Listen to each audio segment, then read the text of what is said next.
I guess my skills didn't go unnoticed because my neighbor asked me to fix his 98 TJ. We got some welding to do, let's check it out. Passenger and driver side, mounts are good to the front here, but under the Jeep, he wants me to weld this plate in to the rear, to the bottom of the floor here. He already bolted the plate in.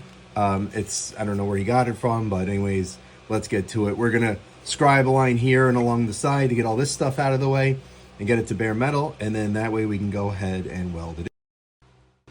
And of course, today to do the welding on the Jeep, we're going to use the Titanium Easy Flux 125 that Harbor Freight sells. I think it's a great machine. I use it in a lot of my videos and the work that I've done on my hot rod. Check out on my profile for more. The sheet metal we're welding today is 1/16 of an inch, 0.7 inches, or approximately 16 gauge 1.6 millimeters. So we're going to go with those settings, running 0.030 Blue Demon wire. Let's get to it. Okay, so I got a grinding mask, headphones, I got a full shirt on, long sleeve pants. Let me show you the grinding process. Any grinder will do, but I'm using my DeWalt 60 volt flex volt portable grinder here, and I do have a 4.5 inch 60 grit flap disc just to clean up the area.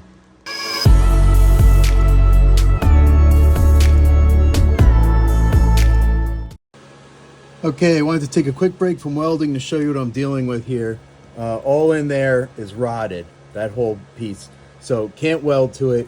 I'm gonna come up here, come around there, reinforce that, come down the side, and I'll go back under this side a little bit to tie it all together, but pretty rotted up here, which he had told me it was rotted. I just didn't know how bad it was. So we're gonna try to help him out the best we can and get this taken care of. I'm basically tack welding it, giving it a really good tack, and then I'm going over it and basically stitch welding. This is what it's called. And so I don't have a welding filter. I would show you that in time lapse, but you get the point. So let's keep cleaning the welds as I go.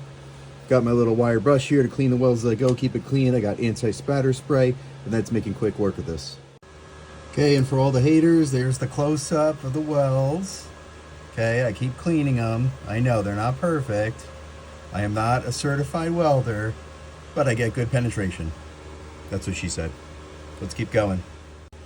Okay, so I got good news and bad news. The good news is I'm done with this side, and I'm going to clean it up with the, all the spray I had on here and the grease, wipe it down. I'll spray a rust inhibiting paint spray over this.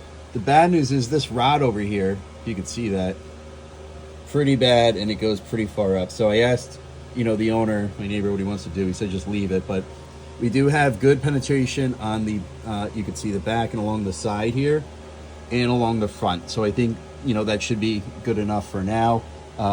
He doesn't take this off-roading. This is more just like a fun weekend vehicle. So he said, go ahead and seal it up.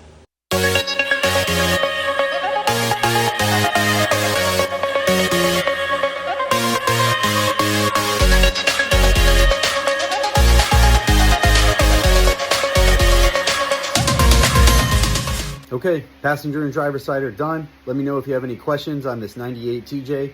I'll catch you on the next video. Take care.